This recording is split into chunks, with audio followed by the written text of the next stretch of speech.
inspiration this evening is a bit of a mixture. I'll be coming from Zechariah, the first chapter, and I'm going to read to you 2 through 6. The Lord hath been sore displeased with your fathers. Therefore say thou unto them, Thus saith the Lord of hosts, Turn ye unto me, saith the Lord of hosts, and I will turn unto you, saith the Lord of hosts. Be ye not as your fathers, unto whom the former prophets have cried, saying, Thus saith the Lord of hosts, Turn ye now from your evil ways and from your evil doings. But they did not hear, nor hearken unto me, saith the Lord. Your fathers, where are they? And the prophets, do they live forever? But my words and my statutes, which I commanded my servants, the prophets, did they not take hold of your fathers? And they returned and said, Like as the Lord of hosts thought to do unto us, according to our ways and according to our doings, so hath he dealt with us.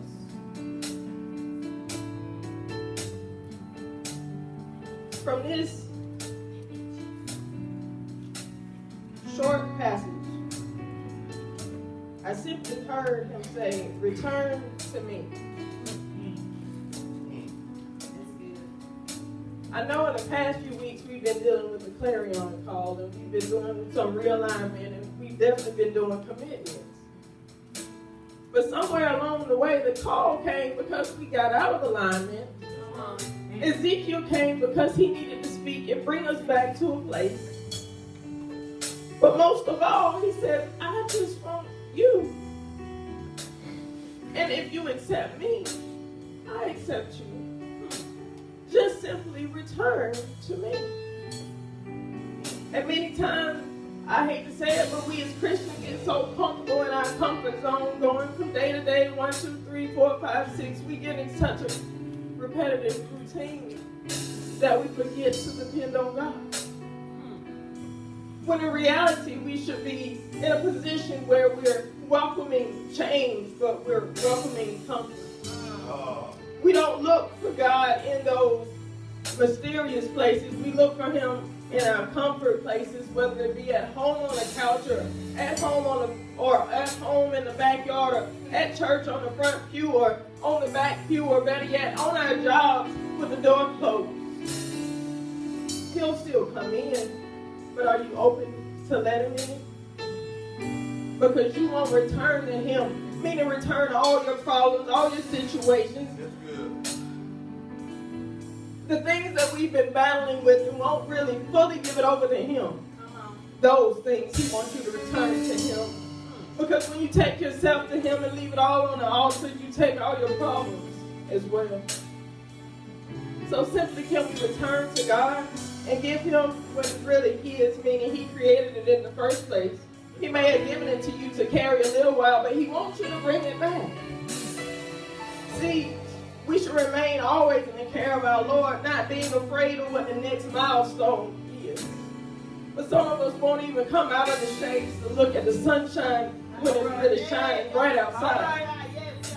God asks us not to be like our fathers because they got some things wrong and he's trying to teach us a better way. But we can't hear the better way because we're stuck on what Grandma said. If we continue to do those things, the circumstances and those surroundings that he brought us out of, when we turn back and we're not turning to him, they'll really kill us. But we don't see it. He brought us out in the first place because it was pulling our spirits down to a place that it really didn't need to be in. So when he released you, he said, I released you with my blessing and my anointing so that where you go and who you encounter, they can be blessed by you. Turning back into your reprobate state. And I need you to go forward to break some chains of some people and to bring Israel.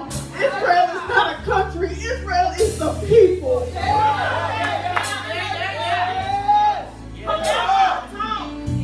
Understand that he may be giving a loud call. It's true, it's clarion, it's loud, it's verbose.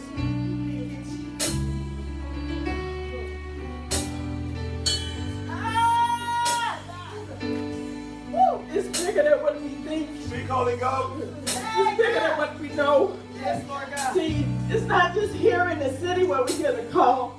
It's out in the wilderness. See, John was out and he said, there's one coming. Oh, God. I'm not worthy to stoop down and tie the laces of his shoes. But God, save him anyway. Can you repent anyway? Can you return to me anyway? Despite what you've done, despite what you've seen, despite what I put you through, can you return to me anyway? See, in the wilderness, it gets a little loud sometimes. And see, what I heard him say sometimes, I have to put you in this crowd in order to call you out to the thing that I'm calling you to. But when you stand in place long enough to take the war, to take the fight, to take the bruises, to take the beatings, to take the slander. But we won't fight.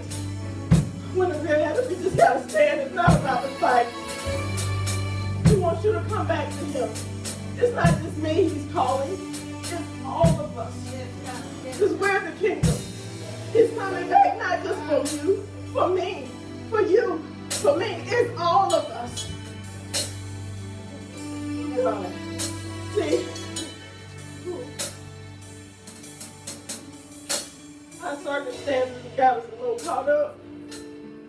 And we won't acknowledge that he can free us from everything that we have. Everything that he's given. It was his in the first place. He just loaned it for a little while. We might take good responsibility. We might ignore it. But the one thing we won't and don't want to ignore is the call. Because if he calls you and you ignore it, you will be left. Understand this is a regrouping, a re-equipping, a relearning, a restructuring. He may have told us to go back to the patio, and you said it. It's not about the place. It's about the people. He said when we're out in the wilderness in the patio, he always has surveillance. He sees what's coming. But he also has supervision because he can guide us along. He also has statutes. Those are his instructions, his tutorials. But most of all, God, he stands mighty and strong. He's the fortress. I'm going to end on this, and I'm going to sit down. It says, Psalms 27, the Lord, he is my light, he is my salvation. Whom shall I fear? Of what? Shall I be afraid? If the Lord is your God, and you call him your Savior, there is nothing that you can't take back to him. There is nothing that he won't give to you in return. But first we have to turn back to him. Give it all back to him. Let him restructure it. Let him recreate it. Because he really doesn't repair anything. Know that. He makes it anew.